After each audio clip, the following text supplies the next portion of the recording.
किसका रास्ता देखे मनीष सर इधर देखो है दिल ऐसा कैसा लग रहा है? किसको लग गई? बताओ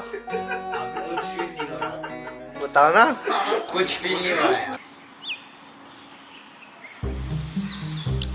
तो क्योंकि जो हॉस्टल का राजा होता है वो होता है हाउस सेकी, और हाउस सेकी बनने के लिए लड़ना पड़ता है इलेक्शन। और अगर आपको इलेक्शन लड़ना है तो आपको चाहिए सत्ती। अब सत्ती क्या होती है?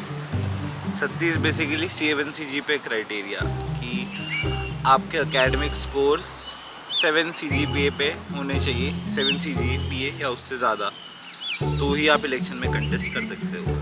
तो यहाँ पे दो दुनिया में बाइफर्केशन हो जाता है, 37 से ज़्यादा 37 से कम। तो मैं तो ये 37 वाला बार कभी पार कर ही नहीं पाया।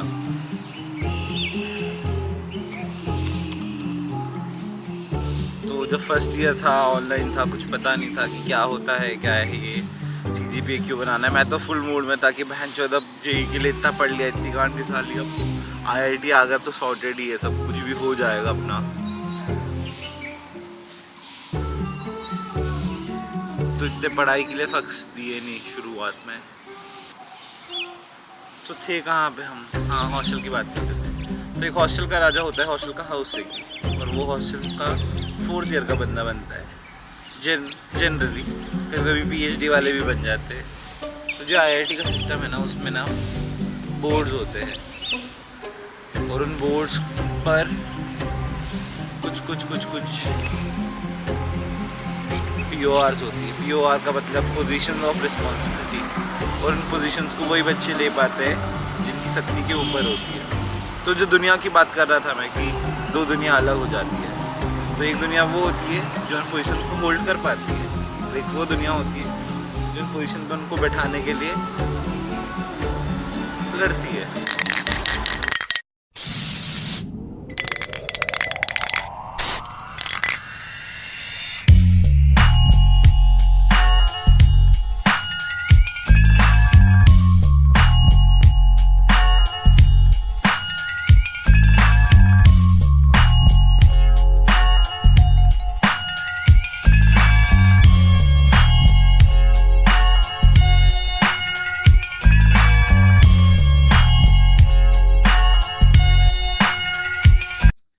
हाँ, तो बाकी की कहानियां तुमको थोड़ा जल्दी जल्दी सुनाता हूँ। तो जैसे ही वो ड्रामा वाला कॉम खत्म हुआ था, हम जीत गए थे। तो उसके बाद मेरा और चिराग का काफी रौला सा हो गया था पूरे कैंपस में। और फिर हमको बुलावा आता है निशु भैया के थ्रू। अब हु इज निशु भैया? तुमने पिछली क्लिप्स में देखा होगा अगर ध्यान से, एक मोटे से भैया। So he was cultural secretary of Jwalamukhi hostel. अब कल्चरल सेक्रेटरी का काम क्या होता है कि जितने भी cult related music, dance, drama, इनसे रिलेटेड जितने भी एक्टिविटीज होती है, कॉम्स होते हैं, उसके जो रिप्रेजेंटेटिव्स होते हैं, उनको मैनेज करने का काम। सो वो 3rd ईयर में थे। तो उन्होंने हमको बोला कि लॉन्डो HWC का शूट करना है। घंटा पता नहीं था व्हाट इज HWC। सो हमने बोला ठीक है कर देंगे, पर इतना पता था कि HWC इज 4th ईयर के लोग। अब हम जब शूट करने पहुंचे तो वहां पे मैं सिर्फ एक इंसान को जानता था, वो वाज दर्पण सर, जो उस समय के हमारे हाउस सेकी थे।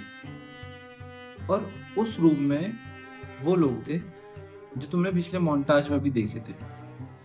So that day I realised कि it's not the one person who holds the power of a hostel. It is shared between a group of people. अब वो group of people काफ़ी केसेस में, मतलब मोस्ट ऑफ द केसेस में एक ही friend circle के होते हैं, बट काफ़ी केसेस में ऐसा भी हो जाता था कि वो अलग अलग पार्टी के भी हो। अगर उस हाउस से कोई यूनान बना दिया हो, या फिर उस हाउस के लिए इलेक्शन ना हुआ हो। देयर इज सिनेरियो कि कभी इलेक्शन ना हो हाउस सेकी के लिए। और वहां पे मुझे मिले Sandeep sir. Now let me give you context of who is Sandeep. So he is not the house secy of Jwalamukhi hostel, he was not the house secy of Jwalamukhi hostel, but he was something. और the position जो उनके पास थी वो थी pull to daddy. Now what does this daddy do? तो जो house एक ही होता है ना, उसका जो इंटरैक्शन या फिर काम हॉस्टल के अंदर की कूड़ा करकट समेटने में ही सीमित रहता है कि हॉस्टल में क्या हो रहा है, कैसे चल रहा है, ये मेस में खाना कैसा बन रहा है, ये वो स्पोर्ट्स का सामान आया कि नहीं, कल्ट का सामान आया कि नहीं, ये भाग भोस रहा. But the actual good stuff, और ऐसा कहूँ कि ब्रेन एक्सरसाइज वाली जो चीज़ होती है वो पुल टू डैडी करता है. सो काम क्या है पुल टू डैडी का? तो जितने भी हॉस्टल के बाहर के इलेक्शन होते हैं, जैसे कि कोई जनरल सेक्रेटरी का इलेक्शन हो गया, हाउस नहीं सेक्रेटरी का इलेक्शन होगा, क्लब सेक्रेटरी का इलेक्शन हो गया, तो उसमें अपने हॉस्टल को रिप्रेजेंट करने वाला वो बंदा होता है. मतलब फॉर्म तो किसी थर्ड पर्सन ने ही भरा, कैंपेनिंग भी वो खुद ही करा जिसने फॉर्म भरा, बट एक्चुअल जो गेम होता है उसके जीतने या हारने का, उसका पूरा श्रेय पुल टू डैडी को जाता है. So he is the person wholly solely responsible for that hostels tie with different hostels to make an alliance. अभी तुमको कुछ समझ नहीं आएगा, धीरे धीरे करके जैसे जैसे मैं तुमको चीज़ें बताता जाऊंगा, तुमको अभी की जो मेरी बातें काफ़ी ज़्यादा क्रिस्टल क्लियर हो जाएगी. तो हम शूट करके वापस आ गए और फिर चिराग ने वो कंटेक्स्ट दिया इन सब चीज़ों का कि ये ऐसा है, ये वैसा है, ये वैसा है.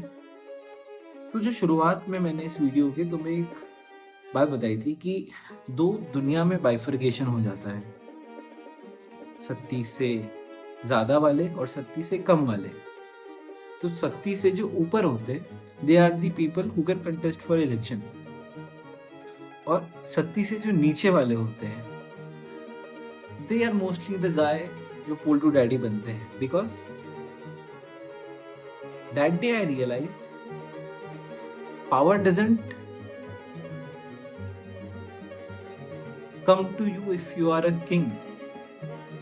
The real power comes when you have that position to be the kingmaker. और उस दिन के बाद से I started my new pursuit to be the pull to daddy of Jwalamukhi in my final year. अब एक जैसे ही मैं ये वाले स्टेट ऑफ माइंड को थोड़ा सा आर्टिकुलेट करता हूँ तो एक बढ़िया सा कोट आता है मेरे दिमाग में कि we don't have control over our dreams, and when we see dreams we don't realize the trade off that we have to make in its pursuit.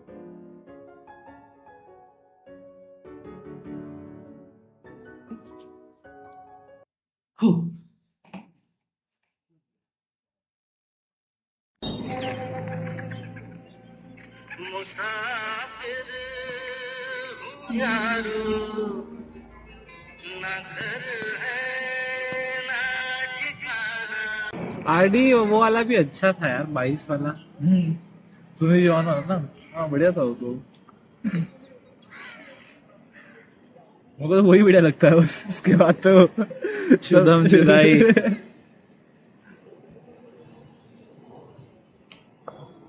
अभी तक वैसा आरडी भी नहीं हो पाया किसी से. मैं ठहरा यहाँ बेख्याली थी, फिर भी मैं ठहरा, रोशनी भी थी.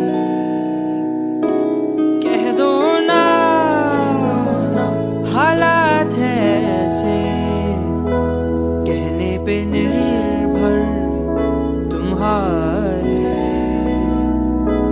अनजान था यहाँ तक सफर, तो जो मिली मुझको मिल गया सफर. हर सांस में तू, अब मैं क्या करूं, जज्बात में खो बैठूं, अब मैं क्या करूं. हर बात में तू, अब मैं क्या करूं. मेरी दिलानी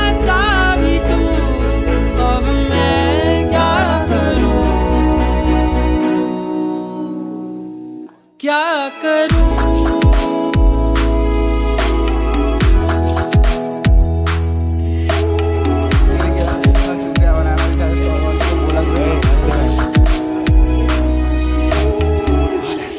जाओ और वो मेन गेट में रखिए, ठीक है?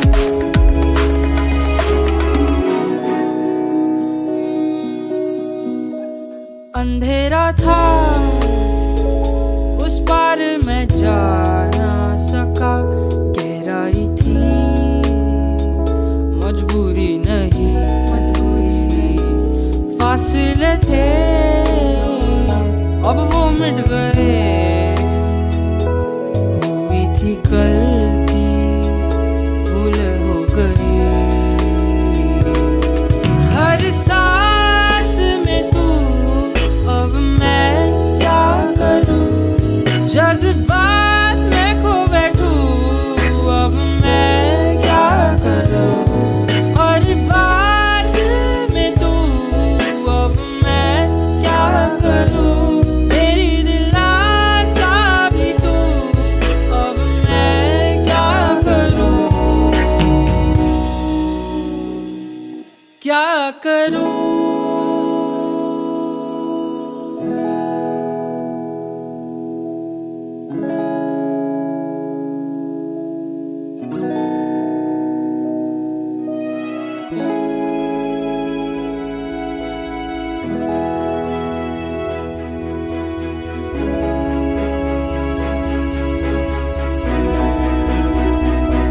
क्या कर